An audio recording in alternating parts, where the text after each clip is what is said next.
Hi students, तो इस video में हम लोग बात करने वाले हैं द फ्रेंच रिवॉल्यूशन के वेरी शॉर्ट आंसर क्वेश्चन के बारे में। इसमें मैं ऑलमोस्ट 35 क्वेश्चन को कवर करने वाला हूं, जिसका मैं line by line detail explanation दूंगा। इसको पढ़ने के बाद, समझने के बाद बहुत सारे क्वेश्चन आपके बहुत ही सिंपली, आसानी से हल हो जाएंगे। तो इसको आप देखिए शुरू से अंत तक और ज़्यादा से ज़्यादा लोगों तक फैलाइए, क्योंकि अगर अच्छी चीज़ों को आप नहीं फैलाएंगे तो बुरी चीज़ें अपने आप फैल जाएंगी और इसमें कहीं ना कहीं आप भी रिस्पॉन्सिबल होंगे। तो just spread this video if you find it informative, so that more and more student can get knowledge from this. पहला है, when is the national day celebrated in France. तो फ्रांस में नेशनल डे कब celebrate किया जाता है? तो उसका राइट आंसर है 14 जुलाई। ऐसा क्यों? 14 जुलाई को एक किला था, बासिलिया किला, 1789 को कुछ लोग आए, इसको तोड़ दिए और उस दिन को वहाँ एक ऐतिहासिक दिन माना जाता है कि इसी दिन राजा के खिलाफ एक युद्ध की शुरुआत हुई थी। तो ये जो 14 जुलाई है, इसे हमेशा नेशनल डे मनाया जाता है। अगला प्रश्न है कि लुईस 16 आखिर किस डायनेस्टी से बिलोंग करता है? तो लुईस 16 जो कि नया राजा था, उसके साथ बहुत बड़ा प्रॉब्लम हो गया कि वो जब राजा बना तो ख़जाना ही खाली हो गया था, क्योंकि उसके पिताजी ने युद्ध में सारा खजाना खाली कर दिया। तो वो बर्बन डायनेस्टी से बिलोंग करता था। डायनेस्टी मतलब होता है वंश, जिससे वो बिलोंग करता था। फ्रांस में जो जनता थी वो कितने भागों में, कितने स्टेट्स में बटी हुई थी? तो वो कुल मिलाकर 3 स्टेट में बटी हुई थी। एक कहलाता था फर्स्ट स्टेट, दूसरा सेकंड स्टेट, तीसरा थर्ड स्टेट। फर्स्ट स्टेट के लोगों को क्लर्जी कहते थे, सेकंड स्टेट वाले को नॉबिलिटी कहते, तो थर्ड स्टेट में मिला जुला के जो कुछ पढ़े लिखे लोग थे, कुछ अनपढ़ लोग थे, यानी मिडिल क्लास टाइप के लोग जो, तो थर्ड स्टेट में आपको आ जाते हैं।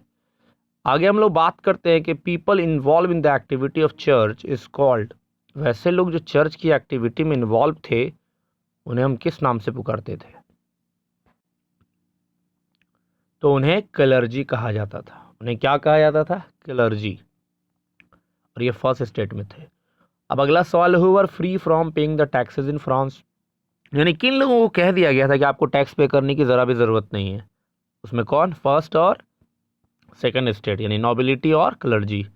अब अगला सवाल है कि where was the meeting for increasing tax held. राजा का खजाना खाली हो चुका था और उस बहुत सारा पैसा उसको चाहिए था दरबार चलाने के लिए, स्कूल कॉलेज चलाने के लिए। साथ साथ में उसने अपनी आर्मी भी भेज दी वहाँ पे। कहाँ भेजी आर्मी? अरे भाई, वो आर्मी उसने भेज दी थी इंग्लैंड के खिलाफ जब युद्ध चल रहा था अमेरिका में, तो वहाँ भेज दी। तो उसके लिए उसको बहुत सारा पैसा चाहिए, इसने लोन ले लिया। अब लोन चुकाने के लिए इसको टैक्स बढ़ाना पड़ेगा, बिना उसके बढ़ाए उसकी इनकम बढ़ेगा कैसे? तो उसने एक मीटिंग बुलाई, क्योंकि वहाँ का ये रिवाज था कि टैक्स वगैरह बढ़ाना, तो उसके लिए एक मीटिंग बुलाना पड़ेगा। और मीटिंग बुलाया वर्साई पैलेस में। अगला सवाल है, where did the third state gather themselves to draft the constitution. Third state के लोगों ने खुद को कहाँ जमा किया संविधान बनाने के लिए? तो थर्ड स्टेट के लोग संविधान क्यों बनाने वाले थे? आखिर हुआ क्या था? अरे भाई, यहाँ मीटिंग जो हुई ना वर्साई पैलेस में, तो इन लोगों का कुछ डिमांड्स था कि 1 पर्सन 1 वोट 1 वैल्यू हो जाए, कि सबको वोट का वैल्यू मिलना चाहिए। तो वो बात को राजा नहीं माना, क्योंकि अगर ऐसा मानता राजा तो कभी टैक्स लगा ही नहीं पाता। तो लोग वहाँ से चले आए, तो उन्होंने उस चीज़ को नोटिस किया कि किंग इज़ वेरी पावरफुल, तो हम लोग किंग के पावर को कमज़ोर कर देना है, हमें कमज़ोर करना ही पड़ेगा। तो उसके लिए इन्होंने इंडोर टेनिस कोर्ट में एक मीटिंग की। अब इस मीटिंग में इन्होंने खुद को घोषित कर दिया नेशनल असेंबली। नेशनल असेंबली उन्हीं को कहते हैं जो संविधान वगैरह बनाते हैं। आज भी फ्रांस की जो पार्लियामेंट है उसे नेशनल असेंबली नाम से जानते हैं। तो उसके लीडर कौन थे? मीराबियो और एबेसियस। असल इत्तेफाक की बात देखिए कि मीराबियो नोबेल सोसाइटी थे। मीराबियो जो थे वो नोबेल से थे और एबेसियस वो क्लर्जी थे। इसको आप ऐसे याद रख सकते हैं, एम के बाद एन होता है, तो एम के बाद एन यानी नोबेल, और ए बी के बाद होता है सी यानी कि क्लर्जी। अब अगला सवाल है कि 3 फिलोसफर्स का नाम बताइए जिन्होंने सारा बवाल किया था, जिन्होंने एजुकेटेड मिडिल क्लास को बोले तो इन्फ्लुएंस कर दिया था, प्रभावित कर दिया था काफ़ी हद तक। एजुकेशन बहुत ज़बरदस्त चीज़ होती है बाबू। तो ये लोग फिलोसफर्स की किताबों को पढ़ने के बाद इनके मन में बहुत सारे विचार आने लगे। वो कौन से 3 फिलोसफर थे? एक का नाम था जॉन लॉक, जिन्होंने तो लॉक ही खोल दिया। मॉन्टेस्क्यू और रूशो, ये 3 थे। आगे डिटेल से इनसे संबंधित और भी क्वेश्चन है। वो gave the idea of government by consent, government बननी चाहिए वो जनता की मर्जी से, कॉन्सेंट से बननी चाहिए, ये आइडिया किसने दे दिया? धांसू आइडिया दिया रूसो ने। What was the other name of the French constitution, France के संविधान का एक और भी नाम रखा गया था और वो था the declaration of the rights of the man and citizen, क्योंकि इसमें लोगों के और नागरिकों के काफ़ी अधिकारों की चर्चा की गई थी, इसलिए इसका नाम the declaration of the rights of the man and the citizen रखा गया। अगला सवाल, who stormed the bakery during the period of crop failure, crop failure के टाइम में बेकरी पे अटैक किसने किया था? किसने ऐसा किया? कोई और नहीं बल्कि एक ग्रुप ऑफ वीमेन थी, उन्होंने अटैक कर दिया। हुआ ये कि ये लोग फसल चूँकि ख़राब हो चुके थे तो काफ़ी लोग ब्रेड के लिए लाइन में लगे हुए थे, और उस टाइम पे आप समझ सकते हैं कि जब फसल ही नहीं हुई है, फसल ही कम हुई है, तो ब्रेड का दाम तो आसमान छू रहा होगा। अब कई दुकानदार जमाखोरी करने लगे जमाखोरी करने। ये लोग चाह रहे थे कि अरे दाम और बढ़े तब बेचेंगे। इसमें कुछ महिलाएं लाइन में लगी हुई थी, उन्होंने अटैक बोल दिया, लूट लाट लिया। उसके बाद होना क्या था? People given voting right by the French constitution, France की जो संविधान बनी उसने कुछ लोगों को वोटिंग राइट दिया। आखिर वो लोग कौन थे? जिनको भी वोटिंग राइट दिया उन्हें एक्टिव वॉइस नहीं, एक्टिव सिटीजन कहते हैं। आखिर किसको वोटिंग राइट दिया? पहले कि मेल होने चाहिए, दूसरा 25 साल से ऊपर एज होना चाहिए, और तीसरा कि टैक्स देने के लायक आप होने चाहिए। ऑलमोस्ट इतना टैक्स दे पाइए जितना एक मजदूर 3 दिन में कमाता है। और जिनको वोटिंग राइट नहीं दिया गया उन बेचारों को पैसिव सिटीजन नाम से पुकारा जाता है। अब फ्रेंच कॉन्स्टिट्यूशन का मैंने नाम बता दिया, declaration of the rights of man and citizen, तो सीधी सी बात इसमें कुछ फंडामेंटल राइट्स वगैरह दिया जाएगा। तो इसमें 2 फंडामेंटल राइट्स दिया गया था, इसको कहते हैं राइट टू लाइफ और इक्वलिटी बिफोर लॉ। ठीक है। अब किंग लुइस 16 जो है, इसने एक सेक्रेट अलायंस किया था पड़ोसी देशों से, के राजाओं से। क्यों किया? अरे इसको लग रहा था कि ये तो इन लोग हमारा पावर ही छीन ले रहा, हमारे संविधान को फॉलो करने के लिए मजबूर किया, कल को पावर छीन लेगा। तो इसने पड़ोस के कंट्री के राजाओं को बोला कि देख भाई, मामला बहुत गंभीर है, आज हमारे यहाँ हुआ कल तोरे यहाँ भी हो जाएगा, मतलब कल तुम्हारे यहाँ भी ऐसा हो सकता है। तो ऑस्ट्रिया प्रशिया के राजा को भी लगा कि बात तो सही है, तो वो लोग तैयार हो गया सेक्रेट अलायंस करके और अटैक करने की, लड़ाई करने के लिए। अब अगला सवाल है कि फ्रांस का नेशनल एंथम क्या है? इसे मार्सेलीज, या फिर आप कह लीजिए कि अगर कोई फ्रेंच आप लोग जानते होंगे तो इसका प्रोनाउंसिएशन सही से कर पाएंगे, इसे मार्सेलीज या मार्सीज भी कह सकते हैं। कौन से लोगों ने जैकोबिन क्लब की स्थापना की थी? आखिर वो कौन लोग थे जिन्होंने जैकोबिन क्लब की स्थापना की थी? ये कोई और नहीं बल्कि पैसिव सिटीजन्स थे। अगला प्रश्न आपके स्क्रीन पे आता, who was the leader of Jacobin club? Jacobin club का लीडर कौन है? उसका नाम है मैक्सिमिलियन रॉबेस्पियरा। एक ऐसा डिवाइस का नाम बताइए जिसको बनाया ही गया था लोगों की गर्दनों को उड़ाने के लिए। एक डिवाइस बनाया गया था, बिल्कुल इस साइड का था, ये देखिए जो गोल ऐसा है ना, इसमें बना हुआ, इसमें लोगों के सर को रखा जाता था, ऊपर से ये डिवाइस था जो ऊपर देख रहे हैं आप, ये इस तरह का, ये लोहे का था और ये रस्सी से बंधा होता था। इसको ढील दिया जाता था, यहाँ लोगों को लिटाया गया तो ये गिरता था, यहाँ हो जाता था, कट जाता था लोगों का सर। बहुत ही बेकार सा एक डिवाइस इन्वेंट किया गया था। इसको इन्वेंट करने वाला जो शख्स था, आविष्कारक, डॉक्टर गुलोटाइन, इसलिए इसके नाम पे डिवाइस का नाम रखा गया।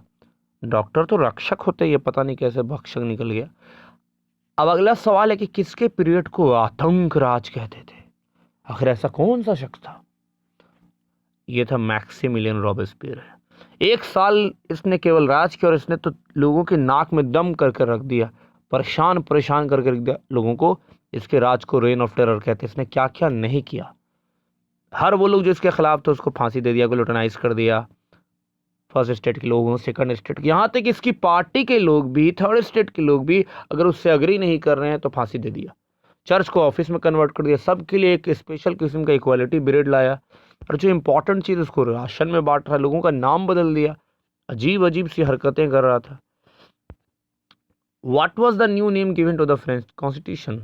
फ्रेंच सिटीजन, नागरिक लोगों को नया नाम क्या दिया गया? जैकोबिन गवर्नमेंट ने नाम दिया, पुरुष हो तो सिटियन और महिला हो तो सिटियन ने। यानी पहले तो इन लोगों को नाम अलग था, सर मैडम वगैरह कहा जाता था, अब सबको एक नाम दिया गया। How many members were there in the directory. अब जैकोबिन गवर्नमेंट जो थी इसकी जब समाप्ति हुई तब उसके बाद एक नई सरकार आती है, उसको डायरेक्टरी कहते हैं, और उसमें 5 लोगों का रूल था भाई। 5 क्यों रखा गया? क्योंकि एक में क्या प्रॉब्लम हो रहा था कि पावर का मिसयूज कर रहा था, जैसा कि मैक्सिमिलियन रॉबेस्पियर कर रहा था। अब मेंबर्स ऑफ डायरेक्टरी को कौन इलेक्टेड करता था? उसको कौन चुनता था? वो चुनने वाले थे लेजिस्लेटिव काउंसिल के मेंबर। अब डायरेक्टरी रूल भी आज ना कल ख़त्म हो ही जाना था, तो उसको भी ख़त्म किया। किसने किया? तो नेपोलियन बोनापार्ट ने किया। नेपोलियन बोनापार्ट एक डिक्टेटर था जिसने फ्रांस में डायरेक्टरी रूल को ही ख़त्म करके रख दिया। अगला प्रश्न आपकी स्क्रीन पे आता है कि वैसी लड़ी का नाम बताइए जिसने एक बहुत ही फेमस पॉलिटिकल पार्टी बनाई थी महिलाओं के अधिकार के लिए फ्रांस में।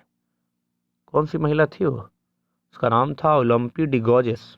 क्या नाम था? ओलंपी डी गॉजेस। इसने संविधान वगैरह भी लिखा था, the declaration of the rights of women and citizen. इसमें बहुत सारी बातें लिखी थी इसने, लेकिन जैकोबिन क्लब का जो आदमी था मैक्सिमिलियन रॉबेस्पियर जो लीडर था, उसको ये पसंद नहीं आई, तो उसने क्या किया? इसको भी ग्लूटनाइज करवा दिया। वोटिंग राइट कब ग्रांट किया गया वीमेन को? इसने ये जो पार्टी बनाई थी, चूँकि महिलाओं की ऑलमोस्ट 60 पार्टी बनी थी फ्रांस में, सबसे फेमस पार्टी ओलंपी डी गॉजेस की थी, जिसका नाम था the society of revolutionary and Republican women. इसने प्रयास किया वोटिंग राइट वगैरह को ऑब्टेन करने का, लेकिन सफल नहीं हुई है।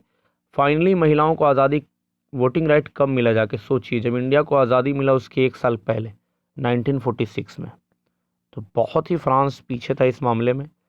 अगला सवाल है कि 3 ऐसा फ्रेंच कॉलोनीज़ की नाम बताइए जो कि स्पेशली जो है कैरेबियन इलाके में थे और किस चीज़ के लिए फेमस थे? तो कैश क्रॉप्स के लिए। कैश क्रॉप समझ रहे हैं, जिसको बेचा जाता है, ज़्यादा पैसा वगैरह आता है, जूट था, टोबैको था, शुगर वगैरह था। तो जगह का नाम सैन डोमिंगो, ग्वाडेलापा और मार्टिनिक। बिल्कुल अजीब अजीब से नाम थे ये। स्लेवरी जो है, गुलामी प्रथा, फाइनली कब फ्रांस में ख़त्म हुआ था? ये 1848 में ख़त्म हुआ था। 2 ऐसे इंडियन पर्सनालिटी के नाम बताइए जो फ्रेंच रेवोल्यूशन से बहुत ज़्यादा प्रभावित थे। उसमें 2 शख्स का नाम आता है, एक टीपू सुल्तान, दूसरा राजा राम मोहन राय। राजा राम मोहन राय हमारे यहाँ के समाज सुधारक थे, इन्होंने बहुत सारे सुधार किए। सती प्रथा का जो अंत हुआ तो उसमें काफ़ी हद तक इनका योगदान है। तो राजा राम मोहन राय ही इंग्लिश वगैरह जानते थे, बहुत सारे भाषा से वो परिचित थे, तो उन्होंने वो अपडेट रहते थे उस ज़माने के नॉलेज से। तो फ्रेंच रेवोल्यूशन से वो बहुत ज़्यादा इन्फ्लुएंस थे, प्रभावित थे। और टीपू सुल्तान की जहाँ तक बात की जाए तो उनकी आर्मी में काफ़ी फ्रेंच आर्मी के लोग थे, जिसकी वजह से उनके अंदर इंटरेस्ट फ्रेंच रेवोल्यूशन से संबंधित बातों के बारे में जागने लगा था और जाग गया था। अब फ्रेंच रेवोल्यूशन से दुनिया को क्या लेगेसी मिली, क्या विरासत मिली? तो 3 कॉन्सेप्ट मिला, लिबर्टी, इक्वलिटी एंड फ्रेटर्निटी। अगर आप इंडिया का प्रियम्बल पढ़ेंगे तो देखेंगे कि उसमें भी ये तीनों बात दी गई है हमारे यहाँ। Liberty of thought, expression, faith, belief और worship, equality of status and opportunity, और फिर फ्रेटर्निटी है, assuring the dignity of the individual and the unity and integrity of the nation. तो ये तीनों चीज़ हमारे यहाँ प्रियम्बल में शामिल है, जबकि फ्रांस का लिगेसी भी है फ्रेंच रेवोल्यूशन का, और फ्रांस का मोटो है, who refuted the doctrine of divine right of monarch. अब ये doctrine of divine right of monarch का क्या मतलब हुआ? मोनार्क मतलब किंग, डिवाइन राइट मतलब होता था राजा ने ये कह रखा था लोगों को, अरे हमको भगवान की तरफ से पावर मिला है। लेकिन जॉन लॉक जो था ना, पढ़ा लिखा था, उसने बाइबल वगैरह पढ़ा, उसने बोला कि ये रॉन्ग नंबर है, कोई फिरकी ले रहा है, ये बात सही नहीं है कि राजा को भगवान के द्वारा अपॉइंट किया गया। क्योंकि राजा ऐसा इसलिए बोलता था ताकि जनता जो उस ज़माने में काफ़ी धार्मिक थी राजा के खिलाफ खड़ी ना हो। तो जब इन्होंने ऐसा बोला तो लोगों के मन से लॉक ही खुल गया। तो जॉन लॉक ने क्या किया कि रॉन्ग नंबर वाला लॉक खोल दिया। अब who advocated the separation of power with in the government? Separation of power with in the government को इस गोले पे किसने फेमस किया? तो ये जो गोला हमारा, इस पे कौन फेमस किया? उसका नाम था मॉन्टेस्क्यू। समझ गए बात? अगला, who wrote the 2 treatises of government, एक बुक लिखी गई थी, ये जॉन लॉक ने ही लिखा था और इसी में इसने ये बात कही थी। लास्ट बुक है who wrote the spirit of loss, किसने लिखा था? मॉन्टेस्क्यू ने लिखा था। और भी किताबें जैसे सोशल कॉन्ट्रैक्ट किसने लिखा था? तो सोशल कॉन्ट्रैक्ट लिखा था रूसो ने। आई होप कि ये वीडियो आपको काफ़ी इन्फॉर्मेटिव लगा होगा, आपको बहुत सारी चीज़ें सीखने को मिली होगी। इसी तरह के और भी वीडियोस मैं धीरे धीरे बनाता ही रहूँगा। अब मैंने आपसे वादा किया था कि मैं अब रेगुलर रहूँगा, तो I will be committed, dedicated to my promise. Thank you, have a nice day, bye bye.